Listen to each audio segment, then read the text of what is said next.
সেদিন খুব ভোরবেলায় রওনা দিয়ে দিয়েছিলাম দাদু বাসায় যাবো বলে। এভরিওয়ান, আসসালামু আলাইকুম, কেমন আছেন সবাই? আপনাদেরকে আরও একটি নতুন ব্লগে আমন্ত্রণ জানাচ্ছি। তো সেদিন আমরা খুব আর্লি মর্নিং রওনা দিয়ে দিয়েছিলাম।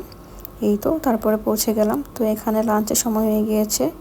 গিয়ে দেখি গরু মাংস, মুরগির মাংস, আর হচ্ছে আমার পছন্দের ছোট মাছ দিয়ে কচুরমুখী দিয়ে জলপাইয়ের টক, সাথে আছে কাঁচা টমেটো ভর্তা, আর হচ্ছে আমার ফেভারিট সালাদ। আর এই যে লেবুটা, এই লেবুটা আমার খুব পছন্দের। আর হচ্ছে করলা ভাজি, বেগুন ভাজি, আর হচ্ছে চিকেন।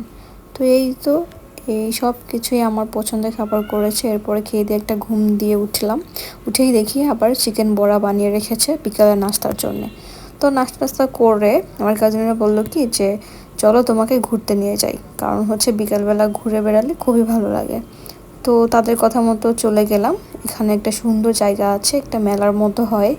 তো এই যে এখানে সব রকমের রাইড আছে, বেবিদের, বড়দের, সব কিছুই আছে। বেবিদের আলাদা প্লে জোনও আছে, ছোট বাইক, ছোট কার, সব কিছুই চালাতে পারবে। তবে আমি হচ্ছে একটা ট্রেন ছাড়া কোনো কিছু উঠতে পারিনি, আমার বেবিকে নিয়ে ও খুব ভয় পাচ্ছিল যেহেতু এখনও ছোট। তারপরে ঘুরে টুরে এই তো সন্ধ্যা হয়ে গেল, ফুচকা টুচকা খেয়ে আবার চলে আসলাম বাসায়।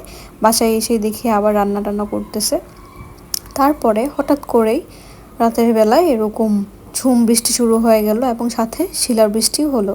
তো আমি খুব এনজয় করছিলাম টিনের চালের উপরে বৃষ্টির টুপটুপ শব্দ, এই জন্য এক অন্যরকম অনুভূতি, এটা আসলে আমাকে খুব টানে। তো এই তো তারপর দিন বৃষ্টি হওয়ার পরে সকালটা কিন্তু অদ্ভুত সুন্দর থাকে। উঠেই দেখি কি সুন্দর ফুলগুলো ফুটেছে, অ্যান্ড গাছে পেঁপে, দেখতেই যেন ভালো লাগছিল। সব কিছুই ছবির মতো সুন্দর লাগছে।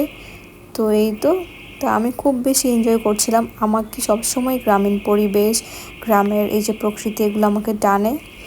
তো আমি আসলে সময় পেলে ঘুরতে যাই, সব সময় তো যাওয়া হয় না। তো তারপরে আমার এই যে ছানাটা দেখছেন, ও সারাক্ষণ এখানে আসার পর থেকে কখনো হাঁস কখনো মুরগি ওগুলোর পিছে দৌড়ায়, খুব এনজয় করছে সে। বেসিক্যালি ওর জন্যই আসা, চাচ্ছিলাম যে ও একটু গ্রামীণ পরিবেশে নিজেকে অ্যাডজাস্ট করুক, ওকে ওর খুব ভালো লাগবে। তারপরে এই যে দেখেন, ওর জন্য একটা শালিক পাখি ধরে নিয়ে এসছে, ও যেন পাখি দেখতে পারে, ও খুব খুশি হয়েছিল। তো এটাকে আসলে এভাবে রাখা হবে না, আমরা যখন চলে যাব ওকে ছেড়ে দেওয়া হবে, কারণ ওকে আসলে আটকে রেখে তো লাভ নেই, ওকে ছেড়ে দিতে হবে।